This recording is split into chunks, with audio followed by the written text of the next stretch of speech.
Hello everyone, I'm Natasha and today I'm going to be reviewing our December book of the month, London Belongs to Me by Jacquelyn Middleton. Zoe from Read by Zoe and Maureen from Maureen Kiwi have come together to read a book for the month of December. We've been doing Ostentatious, which we've been going through all the Jane Austen books, and we decided to kind of do something different in the month of December. Kirkwall Books approached Zoe, Maureen, and I to get the word out about London Belongs to Me. They are the publisher of this fabulous novel by Jacquelyn Middleton. We're doing something really exciting at the end of the month. They are sending us to New York City so that New York will belong to me. And we're gonna take New York by storm, just like our main character does in London. That means Zoe, Maureen, and I are all going to New York for New Year's Eve to do the live show together. So our live show for London Belongs to Me, if you want to make the reading deadline, is December 30th. Obviously, the live show is going to be recorded. It's going to be on my channel, so make sure to look out for that. We will be on Eastern time. We're all going to be together in one hotel room. It's going to be a lot of fun, and I hope that you guys can join us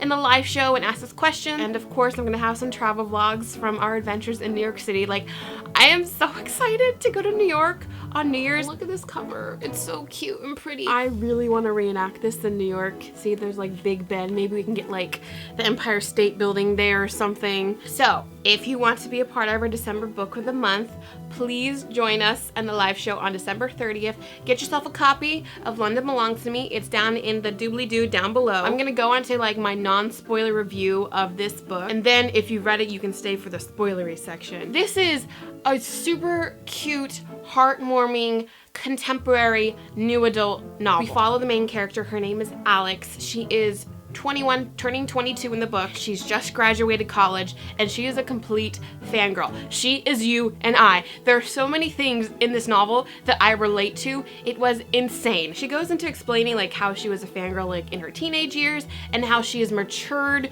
while growing up to be an adult. This is real life me. She grew up in Florida and she's moved to London to become a playwright and to get her career started in the London scene. Her dad lives in Manchester, but her mom lives back in Florida, and she just kind of wants to get away because there's something that happened in Florida, and she's kind of running away from it, but also wanting to start her adult life and her career in London. Even though it's a new adult novel because it's the age, that's how we categorize it, is because of her age. There's nothing raunchy. It's just really pure fun and enjoyment. There's lots of drama though, which I love. And the best part, I pretty much got through this book in 2 days. The beginning of the book was a little hard for me to get into. I had to get used to the writing style. As soon as we were on that upward slope with the climax, I'm oh, I can see things happening. There's people that you relate to, there's people that you want to strangle, and of course there's some romance in it. I would give it a 4 out of 5 stars. This was purely enjoyment for myself and super relatable. If you're a fangirl, you're gonna love this, especially if you're an adult fangirl, because you will totally get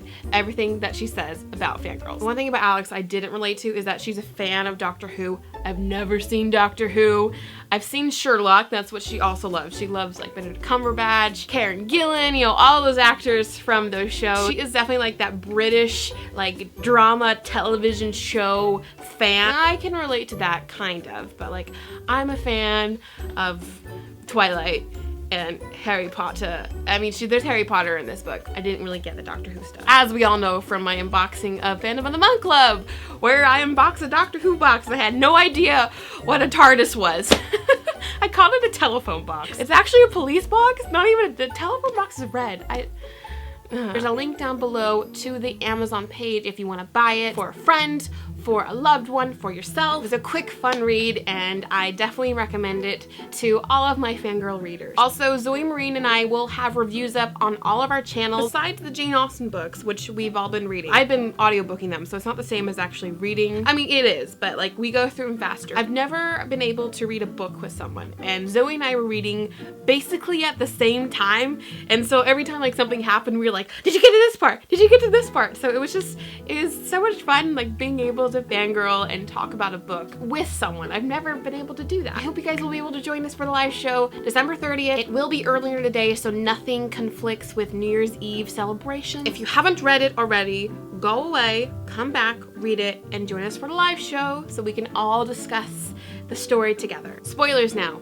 Go away if you haven't read it. This was Jacquelyn's first novel. She is a freelance writer. All the twists and the turns and the battles between Olivia and Alex were just also juicy and good. I love that in a story, just all of the drama. It's so much fun to read and you're just like, oh. Especially when Olivia spilled her coffee on Alex's laptop. I was just like, bitch. Oh my gosh, guys, I'm a little hot. I'm just gonna put my hair up. Hopefully you guys don't mind, right? Me putting my hair up. It's rather warm in here. One thing about the story, I couldn't get over the metaphors and similes used in the novel. Like the first time she met Tom, he waved Alex into the apartment and yawned so widely she counted all of his fillings. He cracked his knuckles, one finger at a time, and then the popping extravaganza moved along his other hand. Snap, snap. Alex's face blanched, so fidgety. Snap, and annoying. Snap, like an overwound toy. The guy flittered on the spot. There was lots of description in the book as well, and another part that I just loved and giggled at. Alex was talking about the fragrance that Mark used. Zoe and I talked about this together, so I had to highlight it. Alex said this about Mark's cologne. He unzipped the jacket, and a subtle waft of deliciousness settled in his wake. Ooh, spicy cardamom, juniper berries, and leather. Alex guessed he was wearing Burberry Brit Rhythm. I can totally understand this. If you're wearing a certain perfume that I have used, I know which perfume it is, and I will freak people out by telling them like, oh, you're wearing so-and-so. Especially when people wear Daisy. That one's just so easy to pick out. So when Alex first moved to London and all of this stuff was happening, my heart was clenching for her. The trains that she had to take, she was soaked, and then Harry wasn't there to welcome her into the apartment. There's a mess in the apartment. Oh my gosh. I totally related to her with messes in the apartment. I just clean up everything. When I go over to my friend Christine's house, Pullman has books, you all know who she is. But when I go over to there, I'm always picking up stuff. Clean, clean, clean, clean, clean. So I relate to Alex in that fact. I also can't work in a messy environment. I have to have things put in certain places so that I don't have to worry about them and so that they aren't clouding my workspace. And then her luggage didn't get there in time. I've never had that happen to me, and that's my worst nightmare. And then Tom gives her this designer sweater from Olivia, and then a car splashes on her when she's getting food, and she comes back and Olivia's there and they have to meet, and she pinches her arm. Oh gosh, and then the box room. Oh man. I forgot about that. She just had a hell of a time arriving that first day in London. I was so frustrated with Alex when she just wanted to give up and go home. There's nothing there for you anymore. You've said it yourself. Your mom couldn't care less, that she just wants to tell you that you're a failure. Your dad's here in Manchester, why not move closer to your dad instead of moving back to Florida? I just wanted her to realize how many amazing opportunities she has had, and she's already in London, the city that she loves. She was letting a lot of things get to her, but I just really wanted her to succeed and to not give up. And I hate that she was pushing people away. The relationship between Alex and Lucy, how they were friends from afar, internet friends from afar. That's what myself and all my friends are. My best friends I've met through the internet. Christine, Zoe, Maureen, we've all met at VidCon, at BEA. The relationship between Lucy and Alex, I have people like that in my life where I haven't been able to talk to them for a while because we used to write on fan sites together, especially in London. I have my friend Soraya, who we are still Facebook friends and Twitter friends. She'll still write a comment here and there about how she's excited for me and my success here on YouTube. Or I have friends in Australia, my once upon a time friends. And I love what Alex says about her fangirl friends. I think online friends know you best. I spent so much time online discussing things that matter to me, what touches my heart. Sometimes the people dearest to you aren't the ones you see every day. Sometimes your besties are at the end of an internet connection, smiling in solidarity over a new film trailer or geeky t-shirt design. And it's so true. Movies, TV shows, books are an escape, and they're a passion in my life. And I love sharing that with my fangirly and fanboy friends. And this is so true about how you age and become a fangirl. Olivia's fangirl, One Direction fans? Aren't you a bit old for that? Alex stifled a laugh. Fangirls span all ages. Sure, there's the boy band types, all teenage hormones and squeeing. I've been there, but the older you get, it changes. We don't scream or stalk, but we still have a blast as fans. A new film clip, meme, or collectible can make my day. I think people who aren't fans don't get that, but the coolest thing about fandom is the friendships made along the way with people who share your passions. So true. Also, Lucy's friend Freddie, I couldn't help but imagine him as, what's his face from Orphan Black? I can't think of what's his name? The way he spoke and who he was, and he was British and everything, so it was very much Sarah's brother from Orphan Black. Of course, the blackmailing plot with Olivia. The story is written in third person, so we got to see some people's perspectives of it.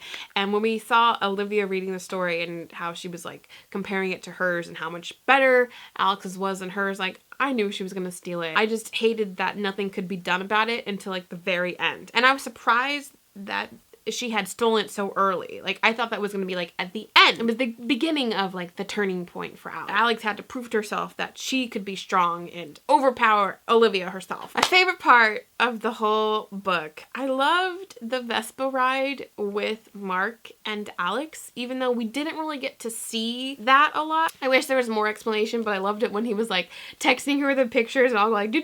And then later on he was like, yeah, it took me like 3 hours to figure out how to text you the pictures. I also loved that Alex got to have the chance to like be a tour guide for the National Theatre in London. I had to like Google all these things because I don't know what they are. One of the other parts I couldn't like connect with the story was all of London. Like I couldn't picture the city because I don't know the city. The city was like a main character in the story. So it made me Google a lot of things, which I'm happy for. Now I know what things look like. The end of the story was so good. I love that her play got picked up. Lucy pulled a Stephenie Meyer friend. She sent in her story like Stephenie Meyer's friend sent in Twilight. And now look where Alex is. She's all happy and everything is working out for her. I think that's it for my spoilery section of this review. I hope you guys enjoyed the book just as much as I did. If you want to discuss more, please leave some comments down below. Did you think that some of the similes and metaphors used were like outrageous and funny like I did? Don't forget about our live show on December 30th, New Year's Eve, with Maureen and Zoe. Check out their reviews down below. Thank you all for watching. I'll see you all in the future.